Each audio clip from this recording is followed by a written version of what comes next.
Well, greetings and salutations, everybody. Welcome to the John Campea Show here on my YouTube channel on this glorious day. I am, of course, your host, John Campea. Getting started a little bit late today because it's the weekend and I reserve the right to sleep in a little bit sometimes. Of course, guys, I'd be remiss if I didn't mention that tonight was the big UFC 217, the return of the greatest welterweight, one of the greatest combat sport participants of all time. The great Canadian George St. Pierre fights for the middleweight title against a guy who I'm also a fan of, Michael Bisping.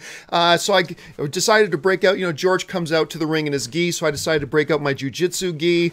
Got my Canadian Batman, because George is the Canadian Batman. Got my Canadian hat on. Go, George, go. I'm super excited. But look, guys, I know this is not a UFC show, but look, tonight's card is an incredible card from top to bottom. I won't mentioning the names because you guys won't probably even recognize them, but one of the most incredible female combat athletes in the world is fighting tonight. Champion, we just call her JJ because nobody knows how to pronounce her name correctly. Joanna Jędrzejowicz is fighting, and she is insanely talented and comes with intense violence. She's a great fighter, incredibly entertaining fighter to watch. So highly going to encourage you guys to watch. Got a bunch of people coming over here tonight. We're going to sit around. I'll be sure to post up some pictures, and we're going to watch the UFC. So go, George, go. I'm very excited about that. So anyway, okay, so let's move on now. Here, let's talk about what some things we do have going on. Here's what today's show is going to be about. I got something I want to talk about in the world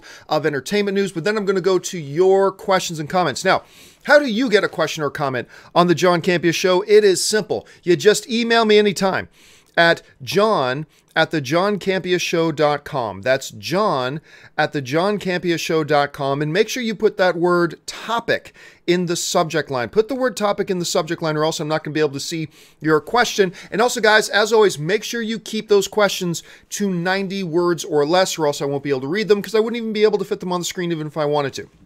Okay, with all that out of the way, let's start off with this first thing. Really interesting thing broke on Variety last night, which is this.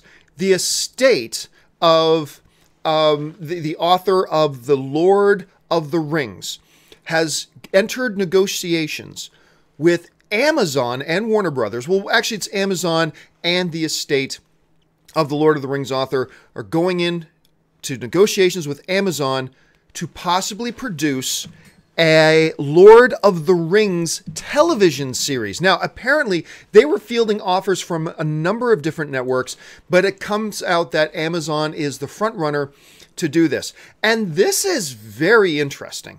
This is fascinating because one of the things that the report does not comment on is, okay, would this be like retelling the story of Lord of the Rings? Or would it be something that happens before the event of Lord of the Rings? Is it something that happens after the events of Lord of the Rings and Gandalf and Frodo go sailing off into the West? Is that when it does it, or does it just retell the events of Lord of the Rings from some random hobbit or some random elves or some random human's point of view? I don't know. They haven't mentioned any of that. But considering the success of the genre and the nature of Game of Thrones, there was a lot of discussion for a number of years about people saying, hey, you really could do a Lord of the Rings show and make it this epic and make it this good. And it's possible. Now, you run the risk of being called a copycat of Game of Thrones, but of course, Lord of the Rings was around a long time before Game of Thrones. So you can probably get away with that. That's not going to be their problem. So whether or not this can actually turn into a great series, again, my big question here is this. And the report was very clear in pointing out that no deal has been reached yet. They're just in talks. They're in negotiation, and that Amazon has emerged as the front runner to get the rights to do a TV show for this, which I think is fascinating. If you haven't watched Amazon's The Tick that they just launched a few months ago, watch The Tick. They did a great job with The Tick. I'm very happy with it. So this could be really fascinating. But again, the one big question for me remains, when does this show take place? Would it be prior to the events of Lord of the Rings proper? Would it be during the events of Lord of the Rings proper? Or would it be post Lord of the Rings proper? Like somewhere in between Lord of the Rings and the events of The Hobbit? Is that when it would take place? I don't know. And until I know, it's going to be hard to get too excited or too disappointed. But I think this is a good idea. I think it has a lot of potential. It could be the next big Lord of the Rings thing, or the big Game of Thrones thing. Let's see what happens with that. Okay, and by the way, guys, I'm going to let you know, I'm going to save some time near the end of the show to take your live questions. For those of you guys who are watching live, I am going to save some time at the end of the show to take your live questions. You're going to get live questions to me by tweeting them to @John Campea. That's how you're going to get a live question to me. Don't start sending them in yet because I'm not looking for them yet. I'll let you know as we're getting up to the last question, the last email question of the day, when you can start sending in those tweets. All right, speaking of the email questions and topics, let's get to the first one on this fine Saturday. And this one comes to us from James Arrisola, who writes, "Hi, John. Huge fan of your channel." Thank you so much, James. "I wanted to address the concessions at movie theaters. Should movie fans pressure studios to share more of the pie with theaters so food and drink prices aren't so outrageous?" Well, thanks a lot for the question, James. And really, what James is asking, for those of you who don't really understand this, the lion's share of the movie ticket money, when you go and buy a movie ticket in a movie theater, very little of that money actually stays with the movie theater. Most of it goes back off to Hollywood. So they have that arrangement. This puts the movie theaters, which are these huge buildings taking up massive amounts of real estate with immense heating and cooling bills and staff and facilities that they have to maintain. It is an expensive frickin' business to be in. And with the studios, understandably, taking the lion's share of the movie ticket cost, that leaves the movie theaters in a position of, how do we pay our bills? How do we keep our doors open? The way they do it is through the concession stands. And I've mentioned this quote before, but it's one of the best quotes ever when it comes to the movie theater industry. One movie theater professional at the annual, what's it called again, CinemaCon, that's held in Las Vegas every year. That's for all the movie exhibitors to come together and do their thing. One of the movie theater professionals got up on stage once and said something very poignant, very simple, but very insightful, which is this. He said, "We, as movie theater professionals, we are not in the movie business. We," he said, "are in the candy business." And nothing could be more true. Movie theaters make their money not from the ticket sales, but from what they sell at the concession stands. Understandably, they jack up their prices than what you would normally, yeah, you can get a bottle of Coke for $1. However, you go into a movie theater, you're going to be paying $5 for something like that. Incredibly jacked up, but I think most of us as film-going fans understand, well, the theaters really don't have a lot of choice because they don't make a lot of money. The movie theater business is not a high-profit industry. And when it's being done right, they make profit. And I worked for AMC, one of the big theater chains, for a while. When everything's going right, they can make some money. But if it's not all going right, they lose money. And so part of them making money, from them making money, comes from those concession stands. That's where the lion's share of it comes from. So James asks the question, should then we, as movie-going fans, pressure the studios into lowering the amount of money they take from the theaters off the movie ticket price, so that then in turn the movie theaters can lower the price of concession stands without hurting their bottom line? It's an interesting concept, and I'm glad, James, that you recognize that it's all connected. Like if you just price on one thing, it pulls the prices on the other. I'm glad you recognize that. Not a lot of people do, so I'm glad you do. But there is a problem with that. If the studios lower the percentage of the movie ticket price that they take, that means their movies are now making less money for them. So the Hollywood studios will then have to compensate from that lost revenue that they're now just letting the theaters keep. They're going to have to compensate somewhere else. Now they're going to have to go, because you change the amount of the ticket sale price that the movie studios take by, say, 8%, okay? 8%. That could represent $15 million to one particular movie. And $15 million can be the difference between a movie losing a studio money and a movie making a studio money. So if the studios were to say, okay, we'll let the theaters keep an extra 8% of the movie ticket price, well, the studios are going to have to come up with that money elsewhere. So what are they going to do? They're going to work with the movie theaters to increase the price of movie tickets so that the studios don't lose out on that revenue.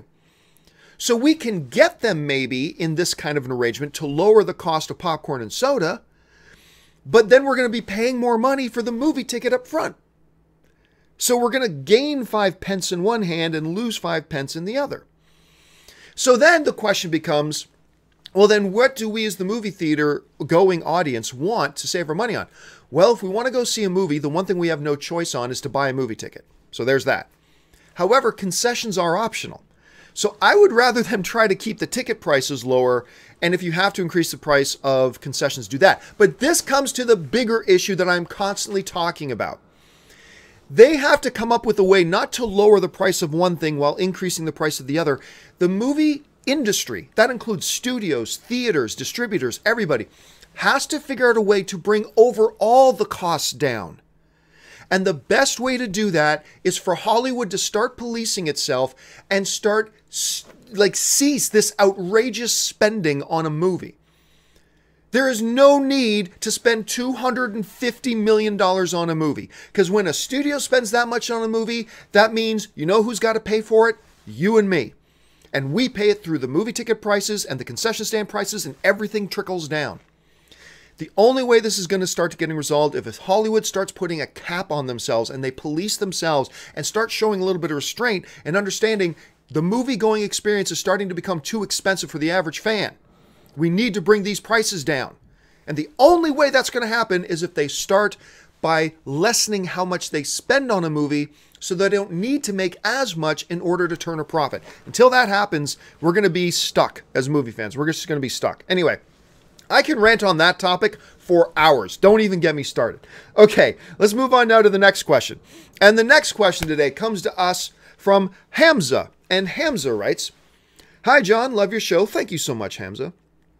"As you may recall, many of us anticipated that the Infinity War trailer would drop on the release date of Thor Ragnarok, or even 2 or 3 days before that.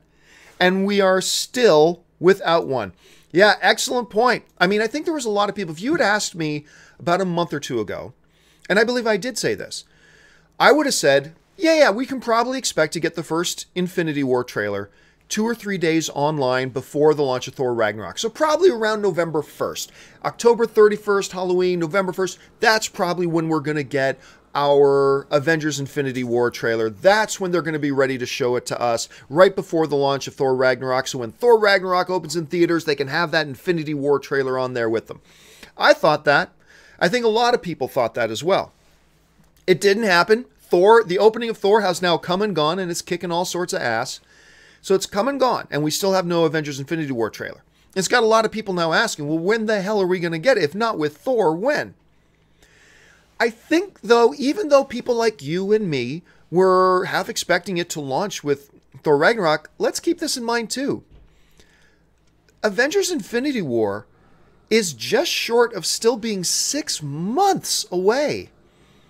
6 months. I believe it opens like April 25th or something like that. So on October 25th, just like a week ago, it was still 6 months away. That's half a year away. Do we really need to have an Avengers Infinity War trailer now, when the movie's still practically 6 months away? So yeah, look, I was half expecting it. For sure, I was expecting it. I mean, obviously I wasn't 100% sure it was going to come, but I felt, yeah, if I had to put money on it, I'd say it'd probably come out just before the opening of Thor Ragnarok. And it didn't. But should we really be all that surprised when the movie is still half a year away? I mean, I don't know. I'm perfectly fine with them not having it out yet.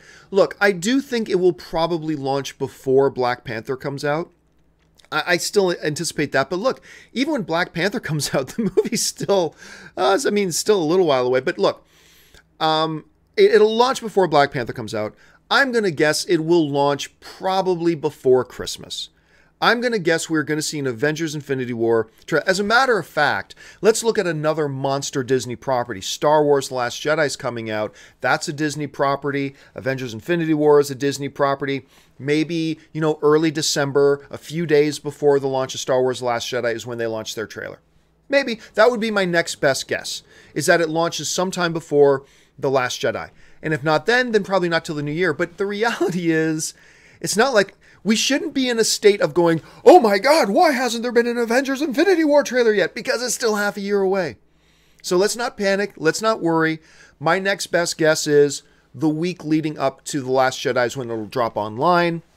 And then it'll be in front of Star Wars The Last Jedi when you go see it in theaters. So that's my best guess right now.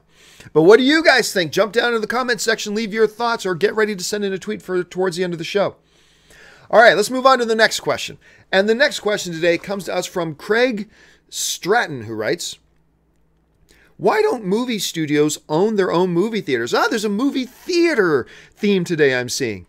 Seems like a really big part of the business for them to not be part of. And they could then keep 100% of the ticket sales and snack revenues as well.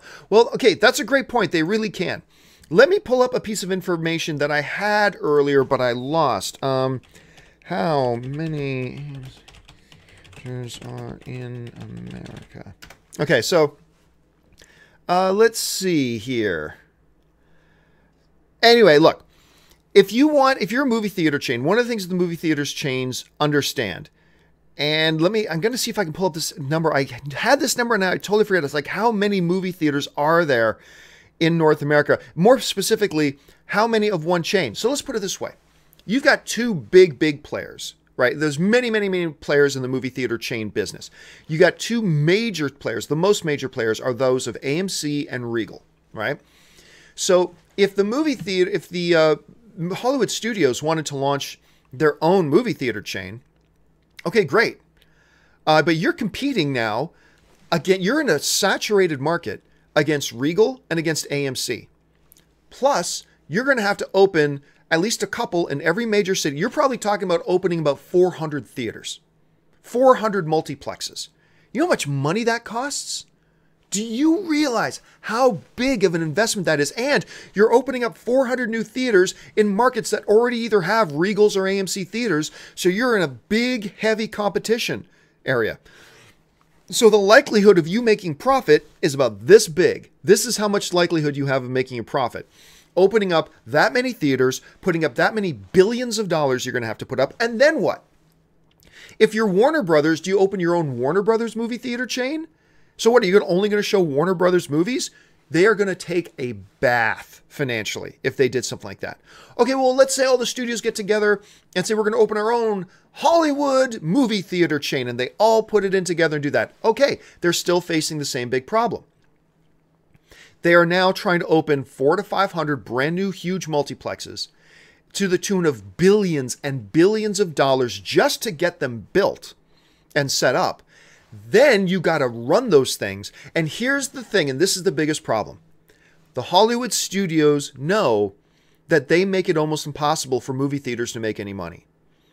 Movie theaters, even when they're humming along and doing great business, they're making profit, but it's not huge margins of profit. They know the movie theater industry is a tough industry. So why would they want to put up all their money? Why would the studios want to put up their money and have them take all the financial risks when they have a perfectly happy arrangement with the movie theaters as it is? Yes, they have to give a chunk of it to the theaters, but they know the theaters are taking a bigger part of the financial risk as well. So for the movie theater studios, for the Hollywood studios, it makes a lot more financial sense for them to just do what they do well, and then let Regal and AMC and all, whether it's Lowe's or ArcLight or Cinemark or whoever else, let them do what they do. And they know the business way better than the studios do. Then you might say, well, why don't you just buy out one of the movie theater chains? Well, then you're in the same problem. Let's say you want to go to AMC, you want to buy out AMC, you want to buy all the shares of AMC. You're going to drop however many billions of dollars to buy AMC. Great. But now you got to run those theaters. And you got to pay all the money that it takes to run it and realize that you're hardly going to get any profit margin out of it anyway, so why bother getting into that business?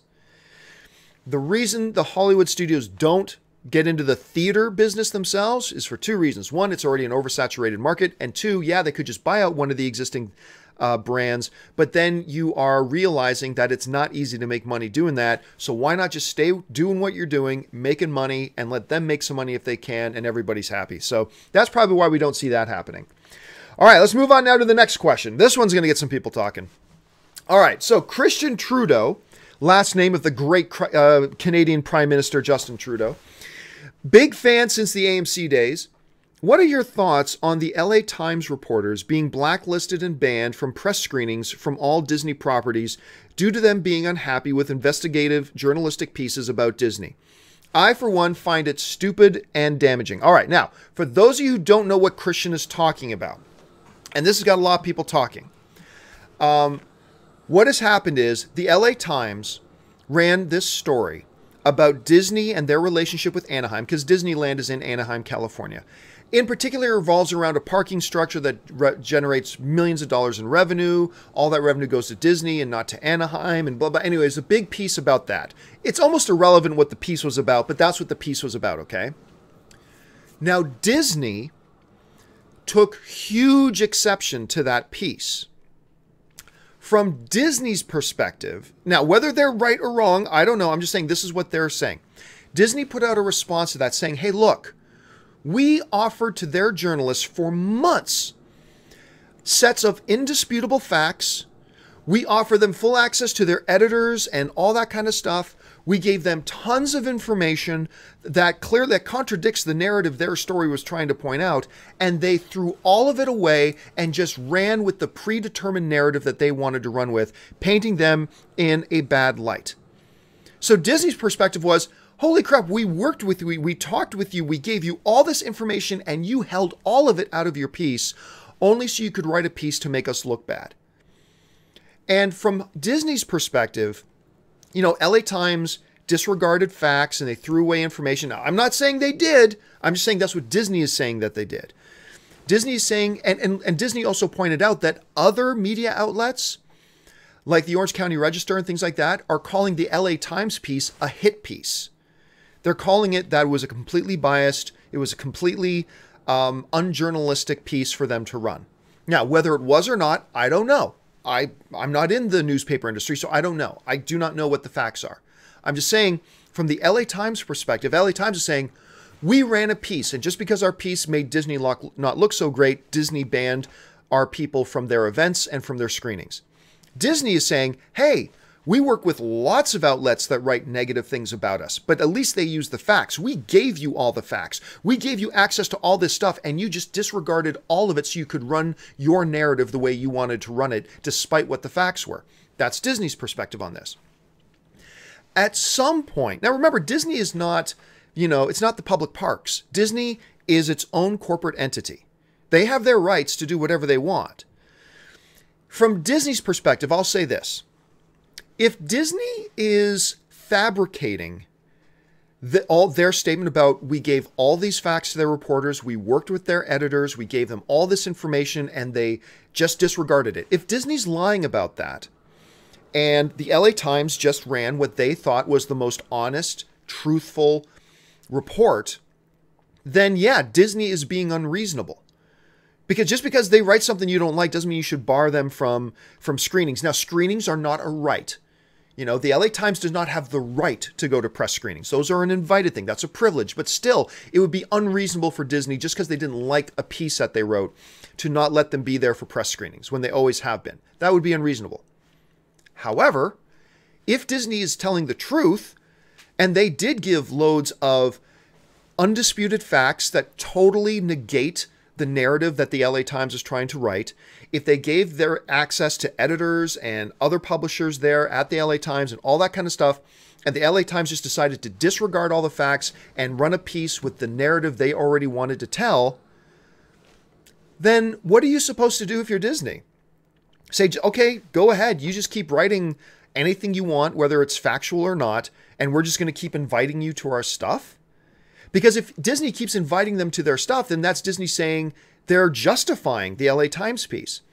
To me, it all comes down to, is Disney telling the truth or not? If Disney isn't telling the truth, then they're being unreasonable. If Disney is telling the truth, then I don't find it being unreasonable to say, look, we cannot legitimize your paper if you are going to do these dishonest things. Again, that's from Disney's point of view. I'm not saying that's the case. I'm just saying from Disney's point of view. So, look, all I know is this. Disney has had lots of outlets write lots of negative stories about them, and they still invite them to their press screenings. They have had lots of film critics talk total trash on Disney properties, and they still invite those critics to their screenings because they're honest disagreements. That's fine. I remember once I did this big thing on the completely deceptive, not misleading, deceptive ad campaign that Disney did with their movie, Bridge to Terabithia. And I tore it apart. The movie's a good movie, but what they did to trick the audience into going to see that movie, completely misrepresenting and being completely dishonest with their marketing campaign and their trailers about what the nature of that movie was. And I tore them a new one. I went right at it. And I remember writing that thinking, well, I'm going to do this video piece. I'm going to write this article, and I'm never going to be invited to a Disney screening again, and that's fine. But you know what?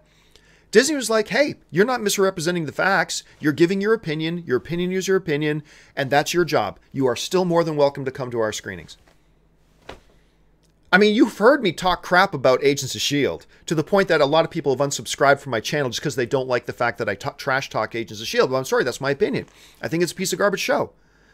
And I could then go, well, now that I'm trashing their show, Disney won't invite me to their things anymore. Nope. And you know what? Maybe they play a little trick on me because they have still invited me to all their premieres and everything like that, right? But you know who I'm usually sitting right beside at these premieres? And I can't help but wonder if Disney does this on purpose.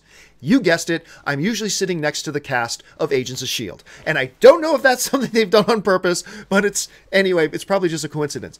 But hey, look, other people talk lots of trash about things Disney does, and they still invite us because they know that's part of the job. But Disney, if they're telling the truth, and I don't know that they are, if Disney's telling the truth, then they're saying we got to draw a line at just flat out lying and doing things in your paper that's supposed to have journalistic integrity and just flat out lying and not reporting the facts just so you can tell your own story the way you want to tell it. Then I can kind of understand why Disney might want to draw a line. But again, let me emphasize here, there's so much here I don't know. So I'm not definitively saying Disney is being right or wrong in all this. I simply don't know. I'm simply saying if Disney is telling the truth and they're not exaggerating the truth, then I think they have every right to say, well, then LA Times, you're not invited to our stuff. If Disney is exaggerating or lying about giving all this undisputable facts to the newspaper that they just decided to ignore, if they're not telling the truth about that, then Disney's being a baby. And Disney, needs to lighten up. But again, I don't know.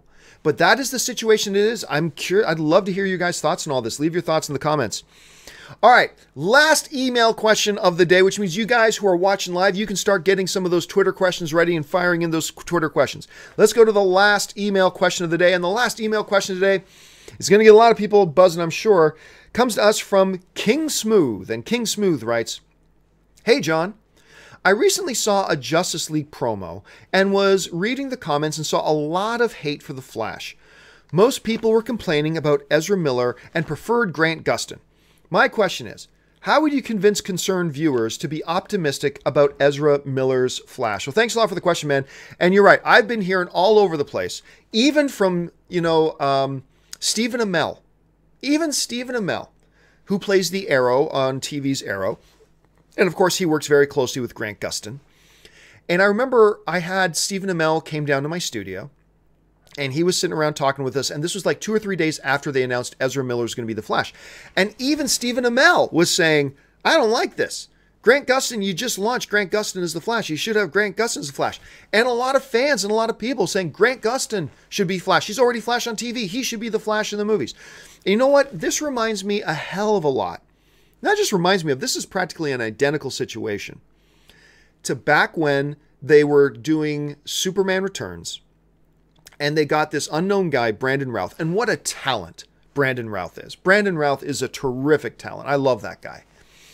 And he's he played a great Superman when he did. So, but a lot of people started complaining. Tom Welling is Superman. And they just wanted them to make the Smallville Superman. To which I tried to reason with a lot of fans online saying, look, Tom Welling Smallville is not Superman. It's an Elseworld kind of story. They have broken so many on Smallville, which was totally the right. This is the great thing about having TV and movie universes separate, is that you can do your own thing. Look at Gotham. Gotham is breaking all the Batman rules as far as continuity and who was where and all that kind of stuff, but that's great. That's why it's wonderful that they're not connected to the movie universe, so that Gotham, the TV series, can do whatever they want to do and explore those things. Smallville was the same kind of thing. And I tried to reason with people, say, look, they're not making Smallville the movie. They're making Superman.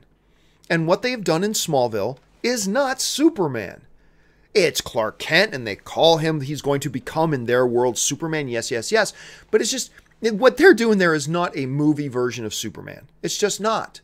Of course, Tom Welling is a great actor. Yes, Tom Welling is doing a great job as Clark Kent on Smallville. And by the way, Tom Welling is now on Lucifer.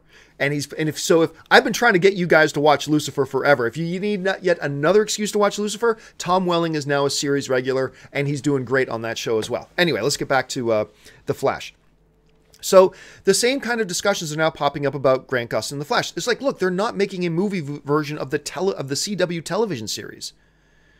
The TV series and the movies are completely separate things. Warner Brothers has told us that a million different times. It would make no sense whatsoever to then have Grant Gustin now go up and be Flash there. It would make no sense at all. Plus, CW has its own tone and its own flavor and its own way of doing things. That's great for CW, and it works for CW. You guys know I'm a fan of the CW stuff. But just because it works for CW does not mean that's what they should be putting on the big screen. It's not. They need to put something on the big screen that's different and bigger scale, different tone, all that kind of stuff. And quite frankly, look, if people want to know why I think they should rest assured and be confident in Ezra Miller, folks, just go out and watch his other stuff. Ezra Miller is a crazy, talented young actor. He's a really gifted actor. Give him a shot. All right? I'm sorry, but what we're seeing in the movies is not TV. This is not CW's The Flash, the movie. This is a different thing altogether. We just have to accept that. And here's the interesting thing. I find that people don't really have a problem with Ezra Miller. It's just that people wanted Grant Gustin. Or there are some people who wanted Grant Gustin. And no matter who you put in the role of The Flash, doesn't matter if it was Leonardo DiCaprio or Daniel Day-Lewis himself, they weren't going to be happy. That's fine. I just would say to those fellow fans of mine, folks, you need to set that aside. You need to get over it. The TV universe and the movie universe are two different things. It would make no sense to bring Grant Gustin from there to there. Just because he plays it here doesn't mean he should play it there. As a matter of fact, it's a strong case that he shouldn't play it there because he is the TV's Flash. So I would just say to my fellow fans, you need to get over it. You need to just take it, set it aside. It's done. Let's move forward. Ezra Miller is going to be a great Flash. I'll know for sure in a couple of days when I go see the movie. But I believe Ezra Miller is going to be a great Flash. I think he will make people happy. And you just need to come to grips with this is not CW's The Flash, the movie. This is different. This is the movie universe. That's the TV universe. Let's move on. All right, guys. Now, I'm going to go now to the live questions for those of you guys who are watching live. But before I do, I want to take my quick commercial break and remind you guys once again, of course, I do not collect a corporate paycheck. I don't get a paycheck from anybody. I decided to leave the corporate world and not do things at the bidding of corporations anymore. I wanted to do this stuff on my own as an independent creator. And I've only been able to do that because of the support of my Patreon supporters. Listen, guys, do me a favor. If you enjoy watching my shows and you spend any time every month watching my program, do me this favor and head on over to www.patreon.com/John Campea. Over there, you'll get all the information about what it means to be a Patreon supporter, how you being a Patreon supporter makes my shows possible, and of course, what benefits there are to being a Patreon supporter. And then maybe you will decide to be one of my Patreon supporters too, which would be awesome if you did. Okay, shameless plug out of the way. Let's now move on to the first thing. I'm going to open up my Twitter stream here right now, get the Twitters all working, and we will go to the first tweet that I've got here today. And this comes to us from Han LH2, who writes, John, because of embargo date, do you still think Justice League is going to hit $1 billion? The studio isn't even sure about their film being good. Well, okay, look. Yes, the embargo date is still the day before the movie comes out. That's troubling. Yes, that is troubling. They showed the movie to a handful of film journalists the other day, but barred them from doing any social media reaction. That is also troubling. They let some Chinese journalists, who none of us have ever heard of, who saw just 30 minutes of the film, they let the Chinese journalists put out social media reactions. But they show the movie to a handful of North American journalists and say, you can't even tweet about this. That's concerning. However, the movie is still 2 weeks away. I still believe that Warner Brothers is going to move that embargo date. Even if they just move it a couple more days in advance, that's plenty of time. I still believe, and maybe I'm wrong, but I still believe Warner Brothers is going to move that embargo date.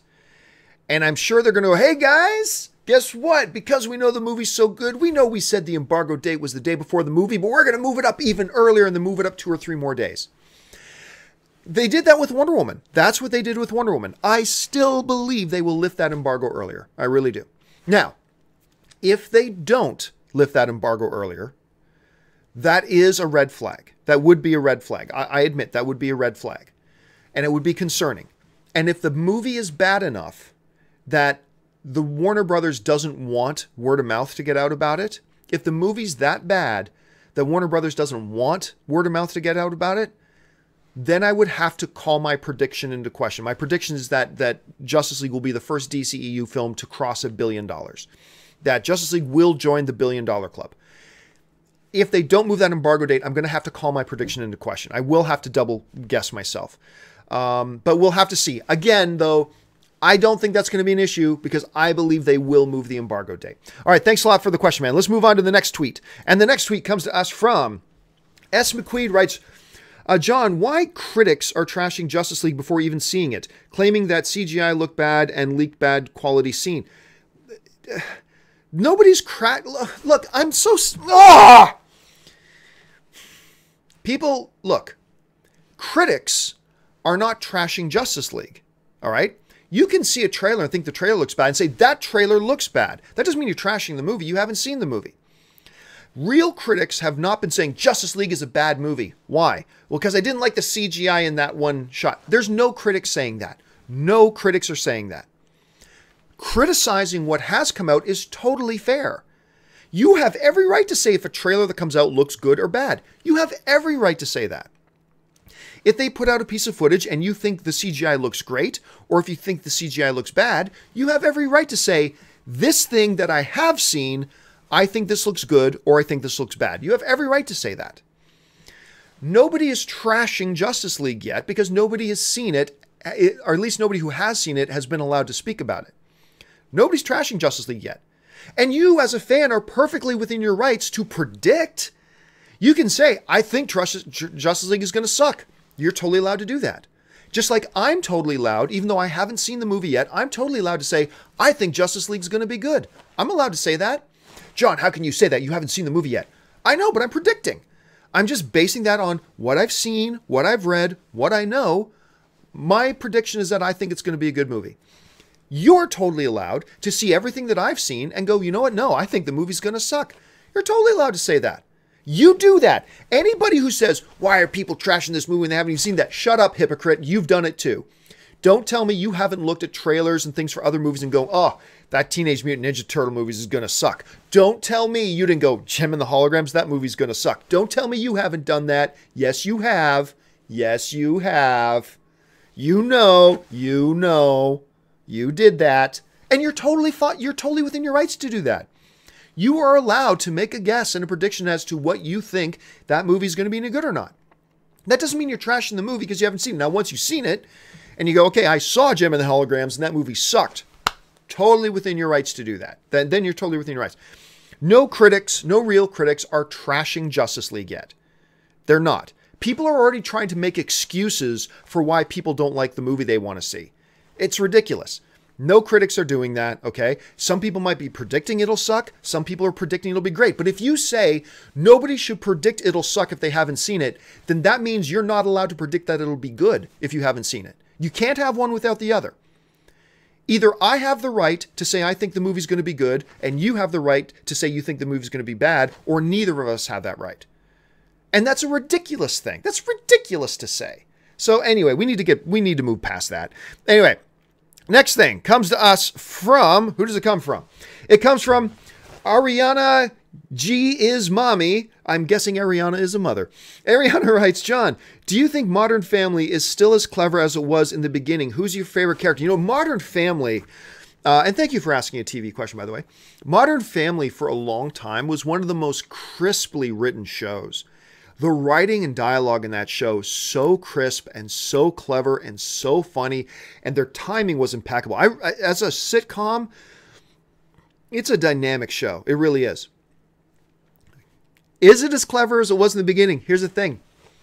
I haven't watched a single episode in like a year and a half, maybe more.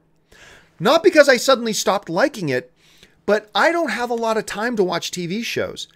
And because I spend a lot of time doing my job and then a lot of time at movie theaters and writing and talking about movies.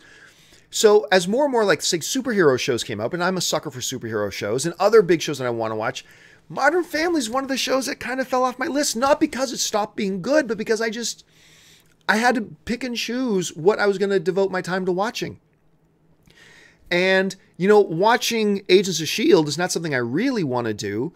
But if I'm going to talk about the Marvel Cinematic Universe, I have to watch Agents of S.H.I.E.L.D. because I got to be able to comment on it. I got to at least know what's going on, right? And unfortunately, Modern Family is one of those shows for me that I will binge. One of these days, I'm going to sit down and watch an entire 2 seasons of Modern Family in 2 days or 3 days, whatever. And I will get caught up. So honestly, I can't comment if the writing is still as good as it was because I haven't watched it lately. But thanks a lot for the question. All right, next one comes to us from Lasat Zero, who writes, John, how does your time management compare now to when you worked at AMC and Collider? I'm not going to lie to you. I work more now than I did when I was at Collider and AMC. Part of the reason is because of this. I am the writer. I am the graphics guy. I am the fact checker.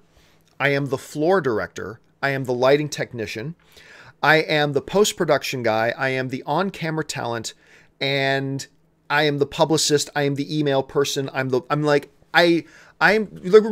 I'm coming from a position where I had 23 full-time staff. All right. Now I do it all by myself, and I still put out almost as many videos as I did when we were over at Collider, right? So I'm putting about 3 videos a day. Collider might be putting out 4 or 5. So like that, with a staff of 23 people, to me, by myself. So I'm probably putting in more hours now than I did. However, the beauty of it is that I have nobody second guessing me. I am able to do exactly what I want to do. I don't have to rely on other people. I get to do it from home, which is great. And this is one of the other things that really bothered me a lot. And this is not AMC's fault, and it's not Collider's fault either, okay? Let me be very clear about that. What I'm about to moan and complain about was not AMC's fault and was not Collider's fault. That's all on me. Okay, so here's what it was. I started realizing as we got a couple years into AMC and Movie Talk started to take off. By taking off, I mean Movie Talk started getting 5,000, 6,000 viewers a day. Like, we were really excited about that. And I started realizing, you know what? I'm busting my ass building all of this, and it's not mine. I'm building all this for somebody else. And I started realizing, you know what? If I leave AMC, I don't get to take Movie Talk with me. It belongs to AMC. Again, that's not AMC's fault. I was working for them. They were giving me a paycheck. Nobody did anything wrong here, okay? Let me be clear about that. But I just started realizing, you know what? I'm putting in all this energy and effort and whatever talent I have and blood, sweat, and tears into this, and I'm building this thing, and it's not mine. And ultimately, I don't get to reap the benefits of it. And if AMC decided they wanted to sell Movie Talk, they could, and they would keep all the money, and I wouldn't get any of it. And then the same thing happened at Collider. I realized, you know, I'm building all this crap, and I'm doing all this kind of stuff, and we have a great staff and everybody too, but I'm realizing, you know what? It's not mine. I'm not building it for me. I'm building it for some corporate overlord who can decide tomorrow to pull the plug on it if they want, and I got nothing I can do about it. Or they can sell it to somebody, and that's fine. They can sell it for $5 million. And there was talks about them licensing off Movie Talk when I was there. And I realized, you know what? They could do that. I built this show, and I'm not going to get any of that. And I just realized, you know, it's not. So yeah, I'm putting in more hours now, but they are more managed hours. And they're at least they're hours that I'm completely free from the thumb of a corporate overlord. And also, at least what I'm doing, I'm putting in hours into something that's mine. And there is value in that. from a personal point of view, and I'm sure many of you can relate with this as well. When you're putting blood, sweat, and tears into something that is yours at the end of the day, there's value in that. No matter how small or how big that thing you're putting your blood, sweat, and tears into, doesn't matter if it stays super small or becomes super big, there's value in knowing that you are working on something that is yours. So I'm going off too much on that. You guys want to hear us talk about movies, but thank you for the question. I do appreciate that. All right, next question comes to us from JT1980Z, writes, John, do you think Marvel drops the Infinity War trailer just before Justice League release to deflect media attention? I wouldn't put it by them. I wouldn't put it by Disney. Look, Disney and WB have a great relationship. We know the executives of Marvel and DC have a great relationship. They have a great, fun, competitive relationship. They're cheering for each other, but they also have a competitive nature to them. And there is some gamemanship that we see going on between DC and Marvel from time to time. Could Marvel, kind of as a, kind of like a wet towel to your butt, could Marvel kind of that to their fellow competitors over at Warner Brothers, drop an Infinity War trailer like 5 hours before Justice League opens in theaters? I don't think they will. I still think they're saving it for The Last Jedi. I still think they're saving it for that. But I don't think you're crazy. I don't think you're out of your mind. I won't fall out of my chair out of surprise if, like, on November 15th, they drop the Infinity War trailer and take all the wind out of Justice. I wouldn't doubt that. And then I wouldn't doubt if Warner Brothers does a little bit of the same later on. But honestly, I think they're going to save it for The Last Jedi. But who knows? Let's see what happens. All right. Next question comes to us from TFA Sucks. John, I and a lot of people are okay with a different actor for The Flash. We just hate the way he is playing it. It looks awful in the trailer. I disagree with you 100%. Look, you're totally within your rights to saying, I don't like the way he's coming across in the trailer. That's fine. Hey, all film's subjective. I celebrate that you have your opinion and that I have mine. But I will tell you in no uncertain terms, I completely disagree with your assessment. We're both looking forward to the movie. We just have different opinions about whether or not we think Ezra was coming across well or not. Understand this too. Until we see Ezra in the role in the film, we're not really qualified yet to say it's the way he's playing it. Because those scenes, those lines of dialogue and everything, those are all from the script. That's the director telling him to do that. Okay? Now, how well, so you may not like the way the character is coming across, but that might have nothing to do with Ezra Miller. Because guess what? If Grant Gustin was playing Flash, he would still be saying the exact same lines that Ezra Miller is. So let's wait to see the movie to see how good of a job Ezra Miller performs. We have to identify two things. First, we have to identify what type of character was the director wanting the character to be. That has nothing to do with the actor, okay? Then the second question is, understanding what type of character the director wanted, how good did the actor do in bringing that character to life? That much we can't say yet because we got to be able to see the movie to fully grasp that and understand it. I love the way Flash is coming across in the trailers. I think it's fun. I think it's funny. I think it's endearing. I'm finding myself really attached to this character now. I find myself really rooting for this character now. And some of you aren't, and that's fine. My only caution to you is this. It's like, that may or may not be an Ezra Miller issue. That might be the filmmaker's issue. That might be a Zack Snyder or a Joss Whedon issue about how they wanted the character portrayed. That's one thing. And then how well does the actor fulfill that vision of the director in portraying the character that way?